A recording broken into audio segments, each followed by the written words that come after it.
ဝန်ထမ်းတွေရဲ့ capability ကို develop လုပ်တော့မယ်ဆိုလို့ရှိရင်လူတော်တော်များများကနော်ကျွမ်းကျင်မှု skills ကိုတိုးတက်အောင်လုပ်ဖို့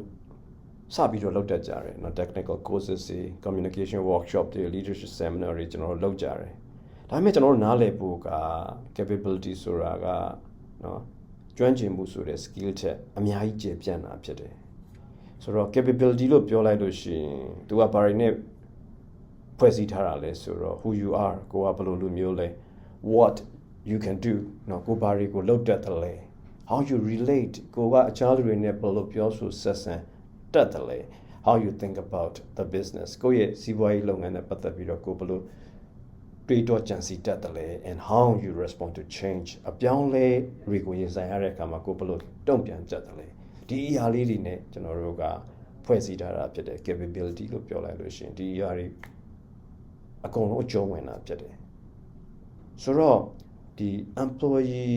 capability framework တခုကိုစဉ်းစားမယ်ဆိုလို့ရှိရင်เนาะကျွန်တော်တို့ကစနစ်တကျတည်ဆောက်ဖို့အရေးကြီးတယ်เนาะရောက်တဲ့ရာ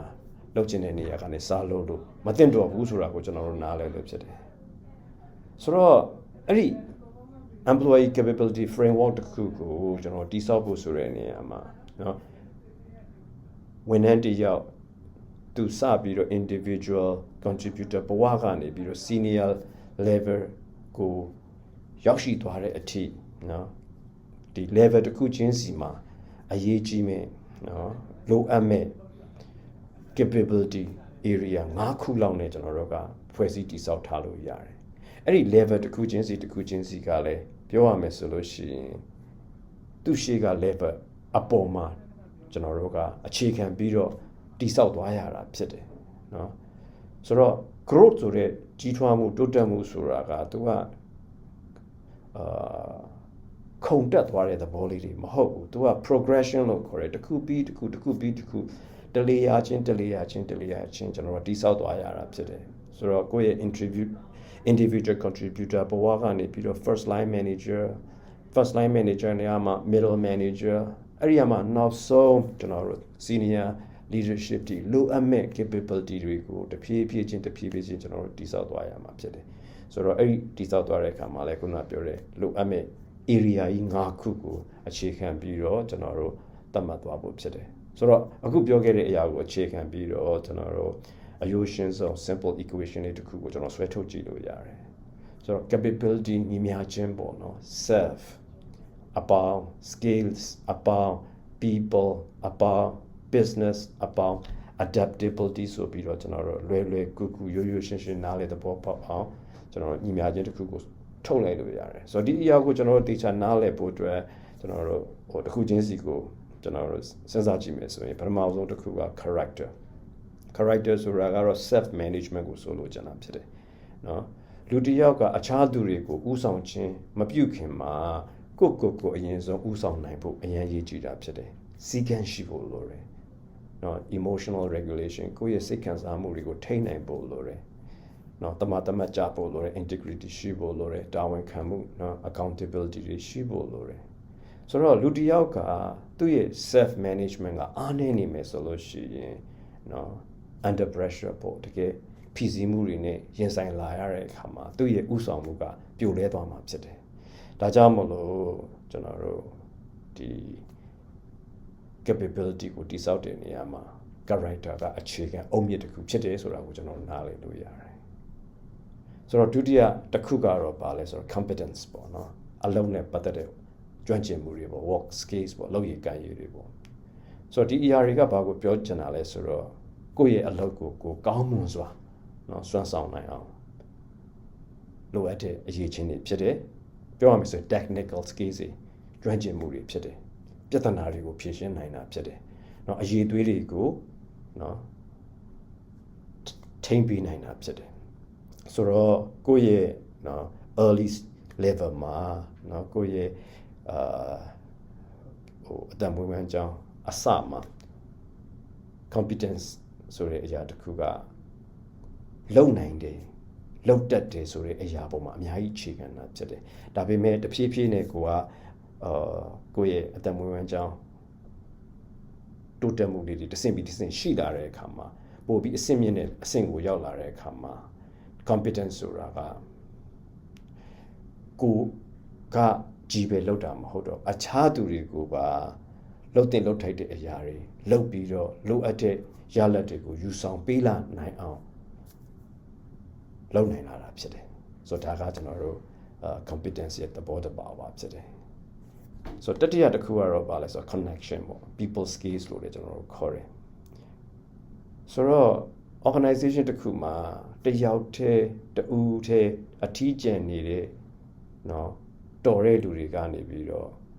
အောင်မြင်မှုကိုဆွဲထုတ်ဖို့ဆိုတာမလွယ်ဘူးကျွန်တော်တို့လူတွေကအတူတကွအလုပ်လုပ်ရတာဖြစ်တယ်เนาะကျွန်တော်တို့ပြောဆိုရတယ်ဆက်ဆံရတယ် communicate လုပ်ရတယ် collaborate ပူးပေါင်းဆောင်ရွက်ရတယ်เนาะပရိပက္ခလေးတွေ conflict တွေရှိလာရင်ဖြေရှင်းရတယ် conflict management တွေလုပ်ရတယ်ပြီးရင်လိုအပ်ရင်လိုအပ်တယ်လို့ကျွန်တော်တုံ့ပြန်ရတယ်စုံမရတယ် coach လုပ်ရတယ်ဆိုတော့ဝန်ထမ်းတစ်ယောက်ကเนาะ level တက်လာတာနဲ့အမျှပေါ့လေဒီ connection ကလူတွေကိုဘယ်လို influence လုပ်ရမလဲဆိုတဲ့အရာအရင်ရေးကြည့်လာတာဖြစ်တယ်เนาะ cooperation အခြားလူတွေနဲ့ပူးပေါင်းဆောင်ရွက်ပြီးလုပ်ကိုင်နိုင်တဲ့အဆင့်ကနေပြီးတော့ကျွန်တော်တို့ကလူတွေကိုเนาะ influence လုပ်လာနိုင်ရမယ်ပြီးရင်လုပ်ရမယ်လုပ်ငန်းအတီးတီးမှာချိန်ကြည့်နိုင်ဖို့ align လုပ်နိုင်ဖို့လေးတွေအများကြီးလုပ်တက်လာရမှာဖြစ်တယ်เนาะဒါကတော့ connection နောက်တစ်ခုကကြတော့ contribution ပေါ့เนาะ business understanding လို့လည်းနားလည်လို့ရတယ်ကိုကနေပြီးတော့ဒီကိုလုပ်နေတဲ့စီးပွားရေးလုပ်ငန်းအတွက်ကိုဘာတွေ contribute လုပ်မှာလဲဒီလိုလုပ်ဖို့ဆိုတာကိုလုပ်တဲ့လုပ်ငန်းကိုတေချာနားလည်သဘောပေါက်ဖို့အရင်အရေးကြီးတာဖြစ်တယ်ဆိုတော့ဝန်ထမ်းတစ်ယောက်ကเนาะသူလုပ်ရမယ့်အလုပ် task ပေါ်မှာပဲfocus เนาะအာရုံစိုက်ထားလို့မရဘူးကောင်းဆောင်တစ်ယောက်ဖြစ်လာပြီဆိုလို့ရှိရင်เนาะလှုပ်လိုက်တဲ့လှုပ်ရဲ့ကိုလှုပ်လိုက်တဲ့ task ရဲ့ impact ပေါ့အကျိုးဆက်เนาะတက်ရောက်မှုဒါတွေကိုသိကြစဉ်းစားတတ်ဖို့လိုလာတယ်เนาะဆိုတော့ငါလုပ်တဲ့အလုပ်ကဘလို့တက်ရောက်မှုတွေဘလို့တန်ဖိုးတွေကိုဖန်တီးပေးနေတာလဲငါရဲ့ team ကเนาะ company ရဲ့ strategy ပေါ်မှာဘလို့မျိုး contribute เนาะပံ့ပိုးမှုတွေရှိနေတာလဲအထူးသဖြင့်ဒီ senior level ကိုရောက်လာတဲ့အခါမှာသူတို့ရဲ့ contribution ကเนาะ enterprise thinking လို့ခေါ်ရဲเนาะကိုယ့်ရဲ့လုပ်ငန်းအဖွဲ့အစည်းကြီးကိုစနစ်ကြီးတစ်ခုအနေနဲ့เนาะမြင်တက်လာဖို့ဖြစ်တယ်ဒါက number 4ချက်ဖြစ်တယ်နံပါတ်5အချက်ကတော့ကျွန်တော် change เนาะ adaptability လို့လည်းကျွန်တော်နားလည်လို့ရတယ်ဘာလို့လဲဆိုတော့ဒီနေ့ပတ်ဝန်းကျင်ကြီးကပြောရမယ်ဆိုလို့ရှိရင်တည်ငြိမ်မှုဆိုတာခဏတားလေးပဲဖြစ်တယ်အမြဲတမ်းကျွန်တော်တို့ကအပြောင်းလဲလေးတွေဆိုတာကျွန်တော်တို့ရင်ဆိုင်နေရတယ်ဆိုတော့သိထားတဲ့အရာလေးတွေကိုကျွန်တော်တို့မလုံလောက်တော့ဘူးဆိုတဲ့အခါကျတော့ကျွန်တော်တို့ကအသက်တော်အရာတွေကိုသင်ယူလေ့လာဖို့အတွက်အရေးချင်းရှိဖို့လိုတယ်သိထားတာတွေကိုလည်းအသုံးမဝင်တော့တဲ့အခါမှာအသက်တော်အရာတွေကိုထပ်မံเนาะပြန်လဲသင်ယူနိုင်ဖို့ပြီးလို့ရှိရင်မတေချာမရေရာမှုတွေမှာကိုကဥဆောင်နိုင်ဖို့ဒါလေးတွေကเนาะမရှိမဖြစ်ဖြစ်လာတယ်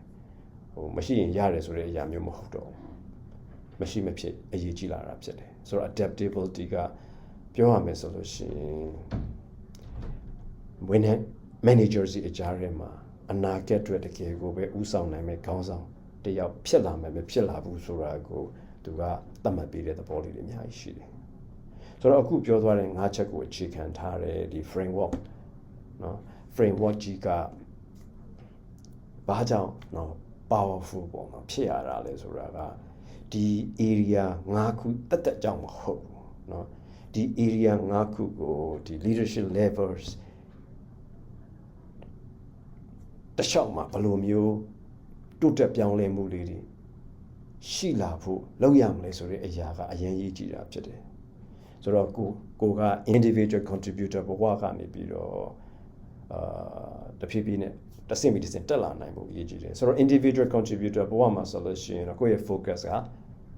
ကကိုအကောင်းဆုံးဖြစ်အောင်လုပ်ကိုင်ဆောင်ရွက်နိုင်ဖို့ဖြစ်တယ် personal excellence အရေးကြီးတယ်ဒါပေမဲ့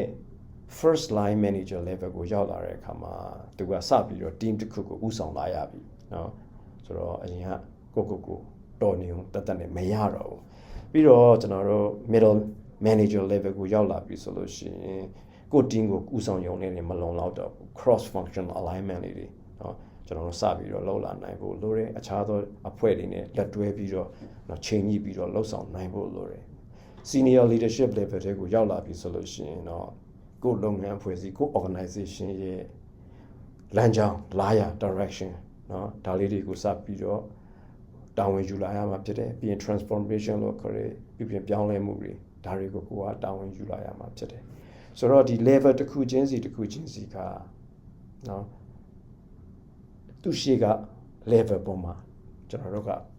တိဆောက်သွားရတာဖြစ်တယ်เนาะကျွန်တော်ခုနပြောသလိုပဲတလွာချင်းတိဆောက်သွားရတာဖြစ်တယ်ဆိုတော့ကိုကလူကြီးတစ်ယောက်ဖြစ်လာတဲ့အခါမှာ senior leader တစ်ယောက်ဖြစ်လာတဲ့အခါမှာကိုယ့်ရဲ့ character ကိုယ့်ရဲ့အကျင့်စာရိတ္တလေးတွေကိုကျွန်တော်တို့ကဟိုမလိုတော့ပါဘူးကွာဆိုပြီးတော့လွတ်ပလိုက်လို့မရအောင်ကျွန်တော်တို့ကအဲ့ဒီပုံမှာကျွန်တော်တို့ကရက်တည်နေရမှာဖြစ်တယ်ဆိုတော့ပြောချင်တာကကိုယ့်ရဲ့သင်ယူလေ့လာမှုเนาะအထူးသဖြင့်ကျွမ်းကျင်မှုတွေကိုသင်ယူလေ့လာတာတွေကိုလည်းကျွန်တော်ရက်တန့်လိုက်လို့မရအောင်ပိုကောင်းတဲ့ကောင်းကျွန်တော်တို့လုပ်ရမှာဖြစ်တယ်เนาะအခြားသောသူတွေကိုလည်းတာဝန်ခွဲဝေမှုတွေတာဝန်လွှဲဝေမှုတွေကိုတည်တည်ကြကြစနစ်တကျ strategy ကြကြကျွန်တော်တို့လုပ်လာနိုင်ဖို့ဖြစ်တယ်ဆိုတော့ပြောရမယ်ဆိုလို့ရှိရင်ဒီ framework က managers တွေဝန်ထမ်းတွေကိုရှင်းလင်းမှု clarity ကိုပေးမှာဖြစ်တယ်သူကเนาะwhat must I develop to move forward ပေါ့ရှေ့ကိုဆက်သွားဖို့တဲ့ငါဘာတွေကိုတိုးတက်နေဖို့လိုတယ်လဲဆိုတဲ့မိကွန်းအတွက်အဖြေကိုသူကပေးမှာဖြစ်တယ်ဆိုတော့အရာရာအားလုံးကိုရောက်တဲ့အရာကျွန်တော်ရှောက်လုပ်နေဖို့မဟုတ်ဘူးเนาะ self ကိုဘယ်လို manage လုပ်မလဲ skills ကိုယ့်ရဲ့ကျွမ်းကျင်မှုတွေကိုဘယ်လိုတည်ဆောက်မလဲ people အခြားသူတွေနဲ့ဘယ်လိုပြောဆိုဆက်ဆံဥဆောင်မလဲbusiness ကိုလုပ်ငန်းကိုဘယ်လောက်ထိကျွမ်းကျင်နားလည်သဘောပေါက်အောင်ပြီးလို့ရှိရင် adaptability အပြောင်းအလဲတွေကြားမှာဘယ်လိုရင်ဆိုင်သွားမလဲဒီအရာတွေကိုတည်တည်ချာချာလေးနားလည်သဘောပေါက်အောင်လုပ်ရမှာဖြစ်တယ်ဆိုတော့တကယ်ကိုပဲစစ်မှန်တဲ့ capability ကသင်တန်းလေးတွေတက်နေရုံတက်နဲ့သွားလို့မရဘူးเนาะပြောရမယ်ဆိုလို့ရှိရင်သူကတကယ်ကိုပဲ right dimension ပေါ့เนาะရှိတင်ရှိထိုက်တဲ့အမြင်ရှုထောင့်လေးတွေမှာကြီးထွားနေဖို့ဖြစ်တယ် at the right time เนาะမှန်တင်တော်မှန်ကန်တဲ့အချိန်မှာ and the right with the level of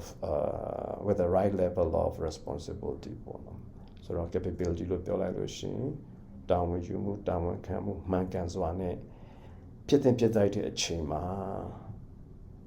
ရှိတင်ရှိတိုက်တဲ့ရှုထောင့်အမြင်လေးတွေကနေပြီးတော့တိုးတက်ကြီးထွားဖို့ဖြစ်တယ်ဆိုတာကိုကျွန်တော်